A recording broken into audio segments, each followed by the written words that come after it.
Former UFC middleweight champion Luke Rockhold was on the Jackson podcast recently and made not one, but two really bad takes. And we're going to talk about that in today's video. My name is James Lynch. So first, there was a discussion obviously coming off UFC 309 about what should be next for Jon Jones and Tom Aspinall. And credit to Art of War for getting this clip out here. But Luke Rockhold makes a pretty weird suggestion here for what Tom Aspinall should do next. Waiting to see what his next fight's going to be, and obviously the future of Jon Jones. But check out this clip, which I disagree with very much so. Let's hear it. But I'd like to see him fight Aspinall. I mean, Aspinall wants to stake his claim to making Jon Jones fight him. Go put on a fucking show-stopping performance against Stipe Miocic. And because you haven't really fought, I mean, you fought some guys, but I mean... Do we agree with... Okay, so that's a clip there. I mean, absolutely ridiculous statement. First and foremost, Stipe's retired, Luke. I don't know if you're aware of that. Second, why does he need to fight Stipe?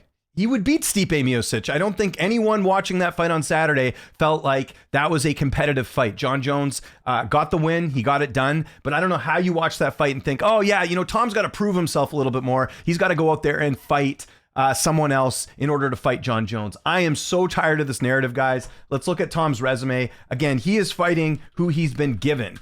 This is not a situation of him like not fighting any ranked opponents and getting a big fight. It's not a case of like Tom going out there and having lackluster performances. Like, this drives me nuts. And the reason I'm highlighting this, and it's not just to pick on Luke Rockhold, but there's this narrative out there that Tom Aspinall needs to do more. And I'm coming out here and speaking out and saying, no, he does not. Okay, so listen, the competition he fought earlier in his UFC career, Jay Collier, Alan Badeau, even Arlovsky on the end of his career, yeah, not great opposition, but he's finishing these fights in the first round, in the case of Arlovsky, the second round, okay? So that's 3 fights right there. Sergey Spivak, ranked opponent, finished him in the first round. Alexander Volkov, ranked opponent, contender in the weight class, finished him in the first round. He had a knee injury against Blades. I don't really count that as a loss. He fights Blades again. In his last fight, he beats him, quite handily. I don't think there's any debate there that Curtis Blades was the better fighter than Tom Aspinall. Tom Aspinall clearly winning that fight. He beats Tybura, ranked opponent in the weight class, gets a finish in the first round, beats Sergey Pavlovich in the first round and gets it done. Like, what more do people want? There's 2 opponents he has not fought in the weight class. I've talked about this before.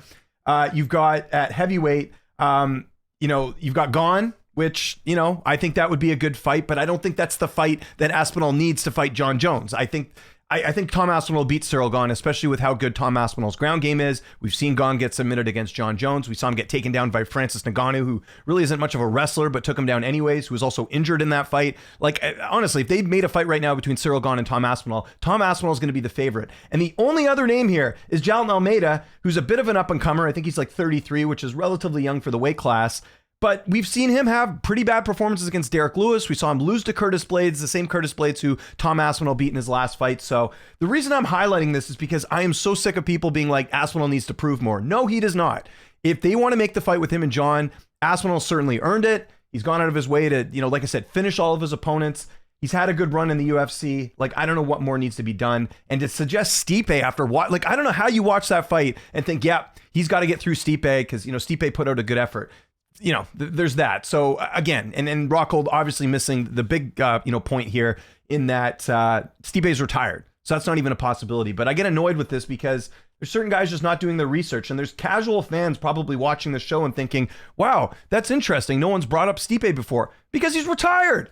It's just a bad take here. So again, Luke Rockhold, say what you want about him. I really enjoyed watching him fight when he was competing, when he was healthy as middleweight champion. I think even back in the day, I picked him over Chris Weidman when they fought and Rockhold getting the win there. But man, Luke Rockhold, the analyst, not looking so good. So that's one thing that annoys me is these guys not doing their research. Like, this is a very casual take thinking Aspinall needs to fight someone else. Like, I don't know if he's buddies with Jones or what the deal is, trying to discredit Tom, but I don't like this because fans are going to use this as an argument going forward as to why Tom shouldn't get the fight. And it's total nonsense in my opinion. But that's not the worst thing he said. We've also got some other bangers here from Luke Rockhold, or just one more banger, I should say. And that's this clip talking about Paul Craig.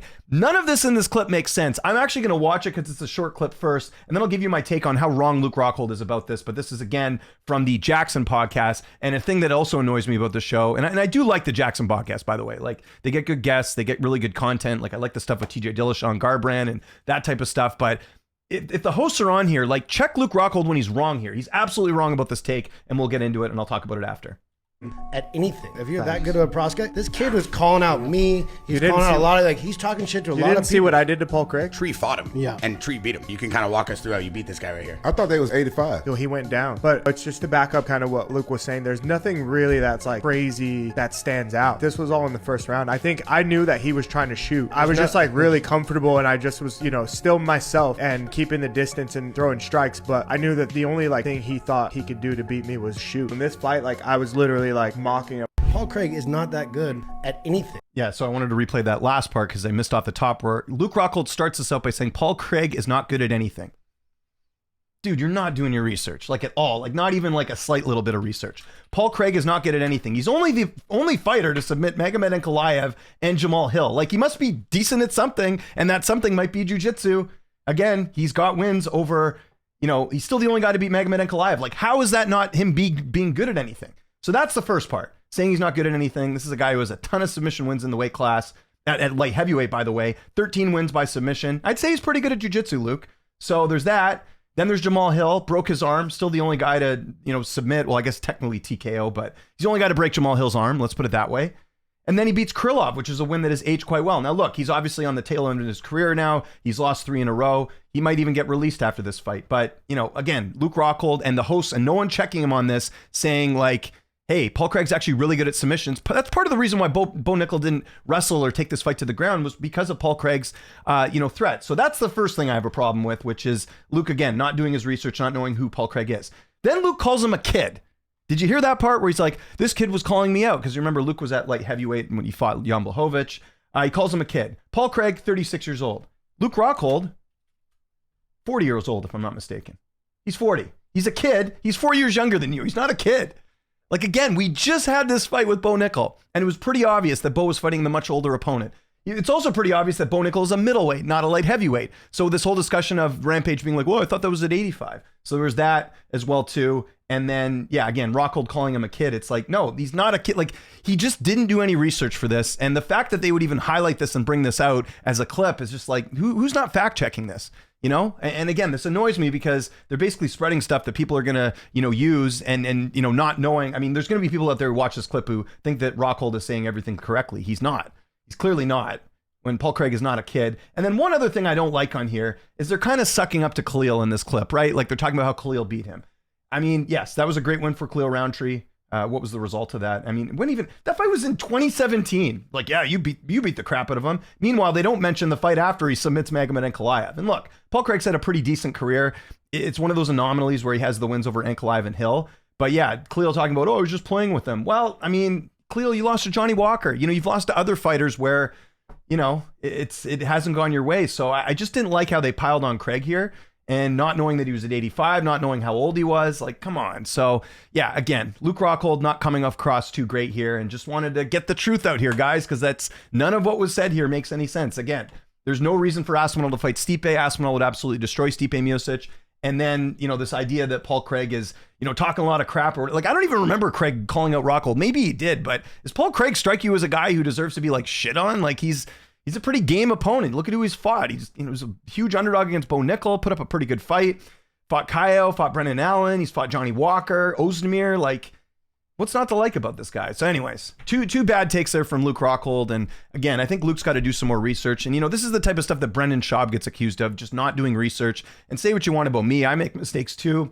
Pronounce names wrong every now and then, stuff like that. But the one thing you'll know is that I'm watching all the fights and I'm knowing what's going on. Luke Rockhold clearly isn't. So bad take there from Luke Rockhold. So I want to know what you guys think in the comment section below.